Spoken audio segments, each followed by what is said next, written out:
आगे बढ़ें? बिल्कुल, हम राजनैतिक कार्यकर्ता हैं तो बिल्कुल आशा रहेगी, अपेक्षा रहेगी। तो ये समर चल रहा है, महापर्व चल रहा है, तो किस तरह से देखती हैं कि महिलाओं को भी भारतीय जनता पार्टी को जो 4 सीटें हैं, उनमें स्थान मिलना चाहिए?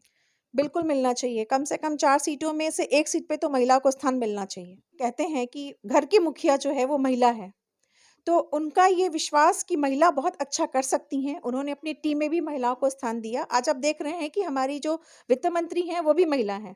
पहले 3 तलाक का मुद्दा आप ले लीजिए, बहुत सी पढ़ी-लिखी लड़कियाँ आज के समय में क्योंकि उनको भी खुल के जीने का अधिकार है, उनका आत्मसम्मान है, वो भी मानव हैं। पशु के बारे में भी हम तो इस देश से आते हैं कि पशु के बारे में भी हम चिंता करते हैं, तो वो तो महिलाएँ थीं। उनके बारे में अगर किसी ने सोचा, तो मोदी जी ने सोचा।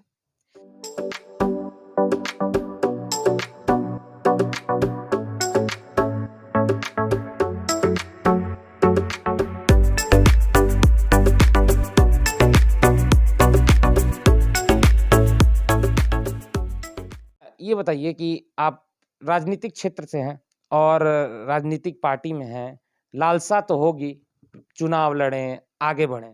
बिल्कुल, हम राजनैतिक कार्यकर्ता हैं तो बिल्कुल आशा रहेगी, अपेक्षा रहेगी। तो ये समर चल रहा है, महापर्व चल रहा है, तो किस तरह से देखती हैं कि महिलाओं को भी भारतीय जनता पार्टी को जो 4 सीटें हैं, उनमें स्थान मिलना चाहिए? बिल्कुल मिलना चाहिए, कम से कम 4 सीटों में से 1 सीट पे तो महिला को स्थान मिलना चाहिए।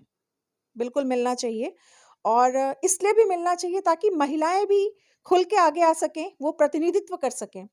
और हमारे जो प्रधानमंत्री जी कहते हैं कि घर की मुखिया जो है वो महिला है, तो उनका ये विश्वास कि महिला बहुत अच्छा कर सकती हैं, उन्होंने अपनी टीम में भी महिलाओं को स्थान दिया। आज आप देख रहे हैं कि हमारी जो वित्त मंत्री हैं, वो भी महिला हैं। पहली बार किचन के चूल्हे से निकाल के उन्होंने उनको वहाँ पे बैठा दिया। तो योग्यताएँ भी रखती हैं और क्षमता भी रखती हैं और मुझे पूरा विश्वास है कि 4 सीटों में से 1 सीट तो महिला को ज़रूर मिलेगी।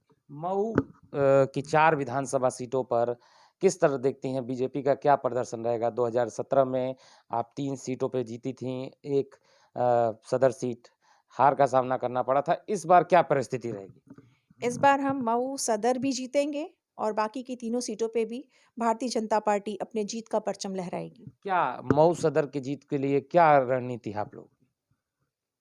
देखिए, वो सारी रणनीति तो हम आपसे शेयर नहीं कर सकते, लेकिन हमारी जो भी फिर भी स्ट्रैटेजी जनता के बीच में क्या लेकर जा रहे हैं? देखिए, जनता के बीच में ये लेके जाना है कि भारतीय जनता पार्टी ने किसी एक के विकास के बारे में नहीं सोचा है। जो भी योजनाएँ चली हैं, जो लोग कहते हैं कि मोदी जी जुमला देते हैं, सबका साथ, सबका विकास, सबका साथ। आपने देखा होगा कि जितनी भी योजनाएँ धरातल पे आई हैं, सारी योजनाएँ ऐसा नहीं कि वो पेपर पे चली, धरातल पे आई हैं और हर वर्ग विशेष को, चाहे वो कोई भी धर्म का हो, कोई भी जाति का हो, सबको लाभ मिला है। जब हम गाँव में जाते हैं और लोगों से चर्चा करते हैं, तो लोग पहले ही पूछते हैं कि मोदी जी कहाँ से आइल हईं? जो हमन के चूल्हा देले हुअन। क्योंकि घर के महिलाओं के दुःख के बारे में शायद घर के पुरुष भी कभी चिंता नहीं करते थे। बारिश के दिनों में भी जब वो खाना नहीं बनता था, तो वो सत्तू घोल के पी लेते थे, लेकिन कभी ये सोचा नहीं कि वो जो धुआँ निकलता है, तो हमारी माँ, हमारी बेटी, हमारी बहन कैसे खाना बनाती हैं। किसने सोचा इसके बारे में? तो मोदी जी ने सोचा। शौचालय की बहुत बड़ी समस्या है, जो अनगिनत बीमारियों को जन्म देती थी। और 40-45 तक आते-आते हर महिला को कुछ ना कुछ प्रॉब्लम हो जाती थी। जिसका कारण क्या है वो सभी जानते थे लेकिन निवारण के बारे में किसी ने नहीं सोचा। 3 तलाक का मुद्दा आप ले लीजिए।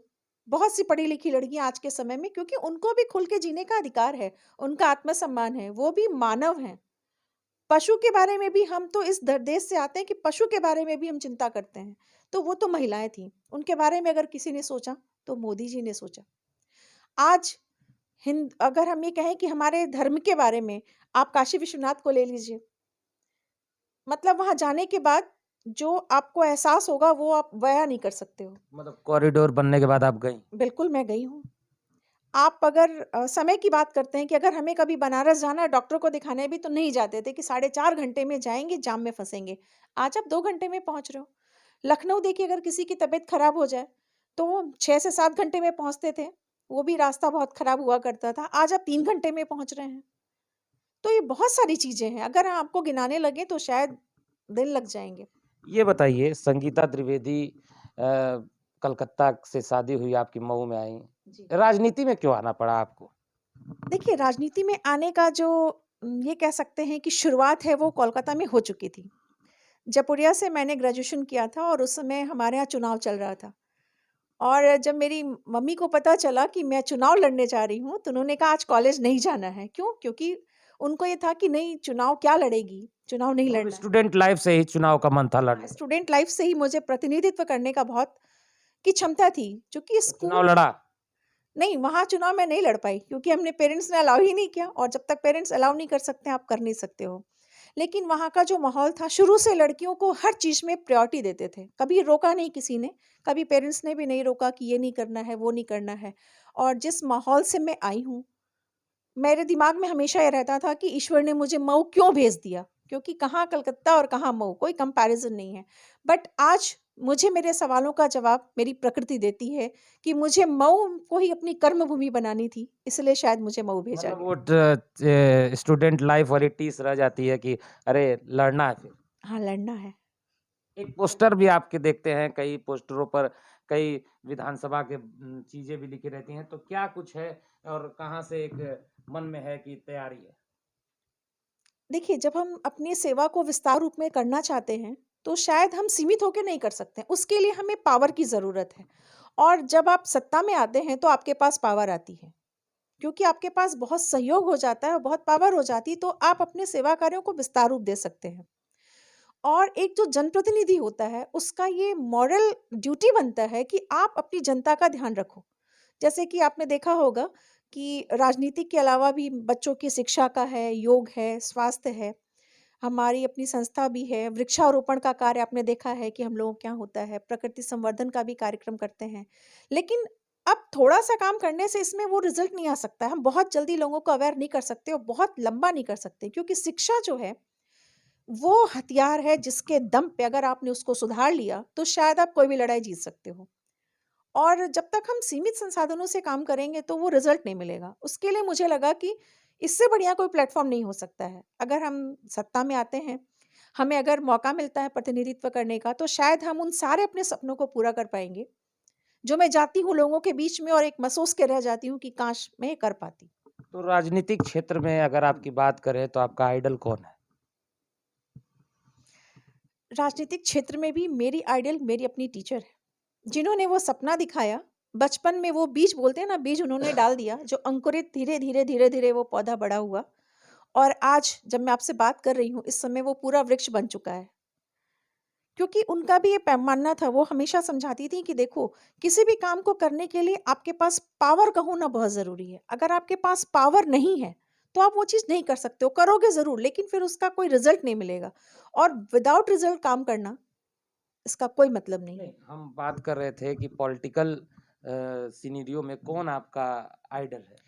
मैं जब सुषमा स्वराज जी को देखती थी बोलते हुए और एक बार मैंने उनका संसद में जब वो बोल रही थीं, शिव तांडव स्तोत्र के माध्यम से वो आंसर दे रही थीं, तो मुझे लगा कि ये महिला इतना अच्छा कर सकती हैं, क्यों ना ये मेरी रोल मॉडल बने, इनसे मैं बहुत कुछ सीखूँ। लेकिन ये मेरा दुर्भाग्य था कि जब मेरा उनसे मिलने का समय हुआ, मुलाकात होने का समय तय हुआ, उसी समय उनकी तबीयत खराब हुई और वो इस दुनिया से चली गईं। लेकिन उनके स्पीच को आज भी मैं सुनती हूँ, समझती हूँ, उनके व्यक्तित्व को समझना चाहती हूँ कि कैसे उन्होंने सामंजस्य बनाया घर और परिवार में और उसके साथ-साथ उन्होंने राजनीति की। हाँ, ये बड़ी बात कही आपने। परिवार और राजनीति को लेकर सामंजस्य बैठाना बहुत कठिन हो जाता है। अगर परिवार का सहयोग रहे तो ये बिल्कुल मुश्किल नहीं है और मैं अपने आप को बहुत खुशनसीब मानती हूँ कि मेरा पूरा परिवार, मेरे दोस्त मित्र भी मुझे पूरा सहयोग करते हैं। चलिए, बहुत शुभकामना आपको हमारी तरफ से। ये थी संगीता द्विवेदी जी जो बात कर रही थीं तमाम मुद्दों पर हमसे। तमाम वीडियो के लिए बने रहिए। आपकी इस वीडियो पे क्या राय है कमेंट कर ज़रूर बताएँ। नए हैं तो चैनल से फटाफट से चैनल को सब्सक्राइब कर लें। वीडियो फेसबुक पे देख रहे हैं तो पेज को लाइक करना ना भूलें। धन्यवाद।